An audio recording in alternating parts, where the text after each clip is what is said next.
Merci, Monsieur le Président. C'est un honneur aussi de prendre. Thank you, Mr. Speaker. It's an honor for me to speak about Bill C-76. But I regret that it's in the context of time allocation already being applied to this bill. I appreciate that the Liberal side of the House has provided time for my colleague, the Honourable Member for Montcalm, and for myself to speak to this bill. But I regret deeply the use of time allocation, and because I wasn't able to get in on the debate on time allocation that occurred before the vote, let me just suggest some ideas to the Honourable Minister, to the Government House Leader and others as to how we might avoid so many time allocations.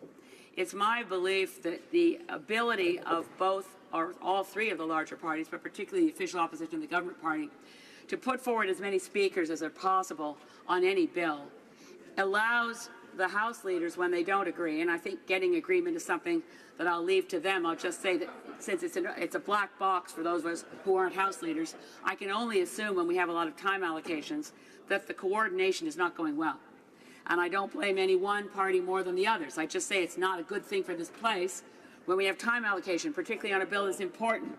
So what I would like to suggest is that the Speaker has the powers and could be encouraged by those of us in this place who want the place to work better to insist on a rule that has fallen into disuse.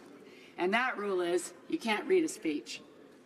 If no one could read a speech, people in back rooms couldn't hand a speech to someone and say, go give this speech, you're up next. You'd be able to say, well, okay, we're going to have to call enough people forward who've read the bill, understand the bill, and are prepared to debate it without a note. I'm not saying that there aren't many of us who are prepared to do that, but the ability of a House leader on any side to decide to play games with this place would be significantly minimized if we went back to that rule which already exists. So I'd urge those of us who think it's a good idea to perhaps speak to our own House leaders. In that case, I just have a conversation with myself. But for the rest of those of us here assembled, talk to your whip, talk to your House leader, and talk to the Speaker. If you think it would be a good idea to say, we don't want all of the members to just be, and I know a lot of members, I'm not saying you don't get up and read a speech you've written yourself, I know that happens, but a lot of times people are reading something they've never seen before in their life, and you can tell from the rapt attention with which they deliver something that they don't actually know much about or believe in. Okay, here endeth the rant on how to get this place to work better. If people can only get up and speak based on what they know about a bill, I think we'd get more interesting debates, more civilized debates, and we might have an easier time getting agreement about how many speakers there would be on legislation. It is really tragic that we're seeing time allocation as often as we are seeing it. I don't think it's healthy for democracy, and I know it's going to be an election issue with everybody saying, well, they did it more, well, they did it too, well, they're hypocrites. Don't live in a glass house if you're going to collect stones. Okay, on this bill, this is good legislation. It is very good legislation. It undoes a lot of what happened in the Unfair Elections Act before the last election. But that doesn't mean it's perfect legislation, which is why we should not be hearing from the minister, it's already been discussed at PROC. It should be discussed in this place at second reading, where all members who are engaged in the issue and know about it can participate, because not everybody's on PROC. It is, in fact, a committee. We know that Bill C-33, which was excellent legislation, languished for a year and a half. It was tabled when I was still serving on the Special Parliamentary Committee on Electoral Reform, which was, I have to say, one of the more tragic experiences in my life. We were still sitting around the table in the Parliamentary Committee on Electoral Reform, putting forward good ideas, but saying, oh, well, the minister has new legislation. It just came out. It has some of our ideas in it. That was Bill C-33. It came out in December of 2016. And everything from C-33 is now rolled into C-76. So for those who aren't yet familiar with the bill, perhaps watching from home, let me say that C-33 did a lot of very good things. And I know the Conservatives will disagree. They liked the C-23, which they called the Fair Elections Act. And I think what it did was make it harder for Canadians to vote. There's no doubt in my mind about that. I had people come to me. They were not allowed to vote. The C-23 was focused on the false notion that Canada suffered from voter fraud. But it's very clear on the evidence that the problem in Canada isn't people who try to vote more than once. it's people who vote less than once. We don't have any voter fraud that the Elections Commission has ever been able to really find as a problem. Our problem is low voter turnout. So the Conservatives were quite self-congratulatory when we went from 2011 and an average national voter turnout of 60% to 2015 with a voter turnout of 68%. And they said, aha, that proves that the Unfair Elections Act did not decrease voter turnout.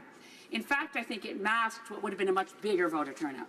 Young people mobilized in 2015. There were a lot of efforts at educating people, voting in mob voting, advanced poll voting, getting people who didn't usually vote out to vote. I have to say I'm enormously proud to represent Saanich Gulf Islands, which in 2011, when the voter turnout was nationally 60%, a voter turnout in Saanich Gulf Islands was just a titch below 75%. And in 2015, when I was reelected, voter turnout was just a bit below 80%. Now, that's nothing compared to my friend who's leader of the Green Party Prince Edward Island, Peter Bevan Baker. When he was elected, voter turnout in his riding was 93%. So let's not be satisfied with 68%. We need to see more like 95% of Canadians voting and feeling good about the democratic experience.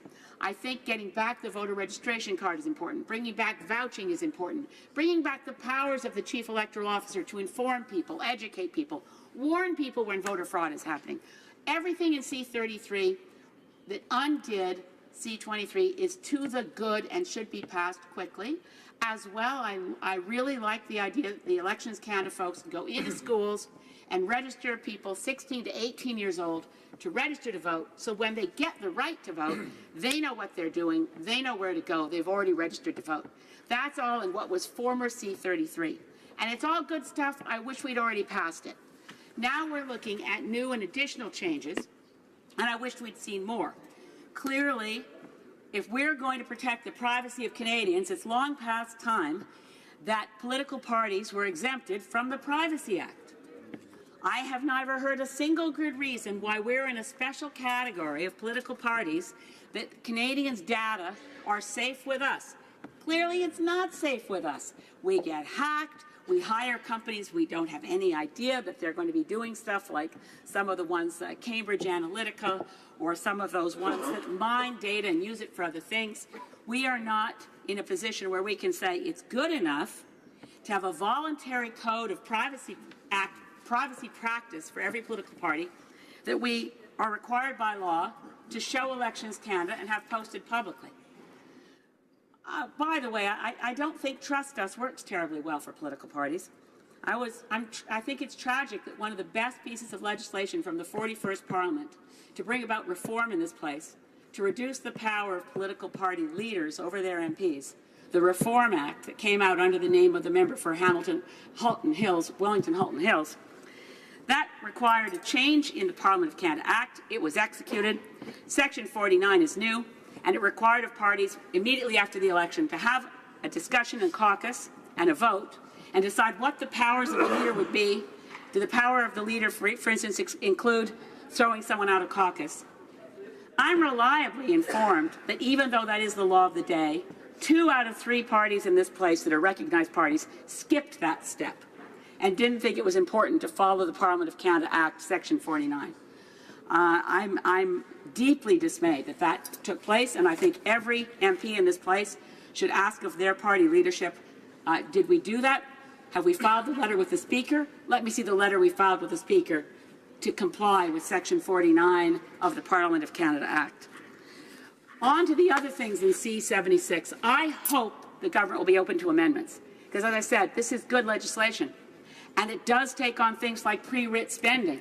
But why are we allowing any pre-writ spending of televised election ads that bombard Canadians with negative messages, attack ads? It's good to regulate spending before an election, but let's just say between Election Day and the next time a writ drops, no one's allowed to spend any money on political ads. There's not an election going on, no spending. So I'll be bringing forward things like that as amendments. Why are we increasing the spending ability of third parties? I'd love to see us go in the direction of many countries around the world, including the UK, that prohibit spending for electronic political ads of any kind at any time. Very useful legislation. There are many things here, Mr. Speaker, that I would like to suggest need more work in this legislation. Getting it to committee is important, but not so important that we should have time allocation in this place. Thank you, Mr. Speaker. Questions and comments. Questions et commentaires. The honourable member for Winnipeg North. Thank you, Mr. Speaker, and I really do appreciate many of the comments from the leader of the Green Party, as she was here during the debate when we had, I think it was C-33 or Harper's Fair Elections Acts. I'm sorry? C-23, I'm sorry. And, Mr. Speaker, within that legislation, we found that there was a great deal of outside individuals, academics, Elections Canada itself, parties from within the chamber, excluding the Conservatives, that really were in opposition to it. Today, what we have is, I believe, a wide spectrum of support, not only outside of this chamber, but also inside this chamber, where we have more than one party supporting the legislation. My question to my colleague and friend across the way is, would she not recognize that there are some that ultimately do not want to have the Elections Act reformed, whereas if this legislation passes, it will give strength to Canada's democracy. I agree, there's always room for improvement, but this will provide additional strength to Canada's democracy.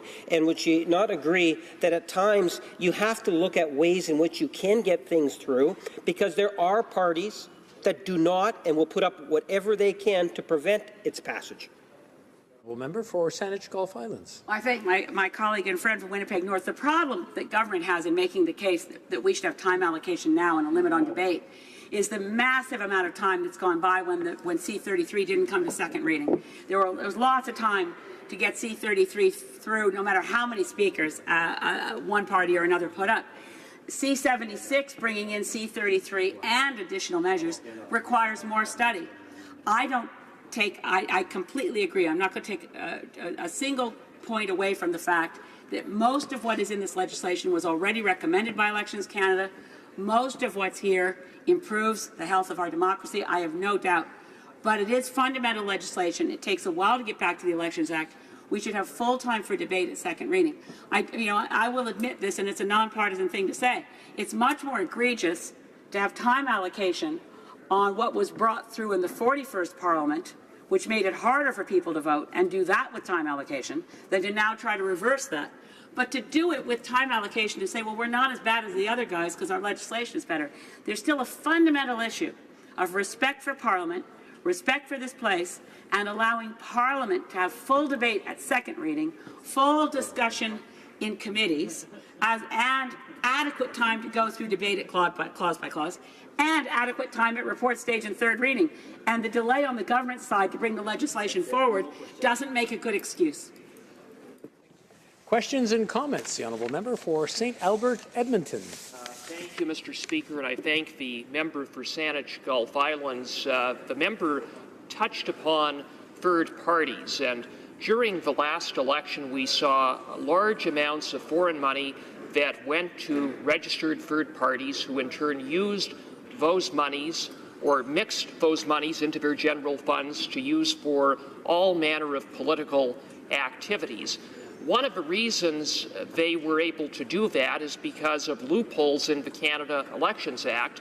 The biggest is that 6 months and a day before the issuance of a writ, there's no regulation with respect to foreign funding, for example, going into third parties.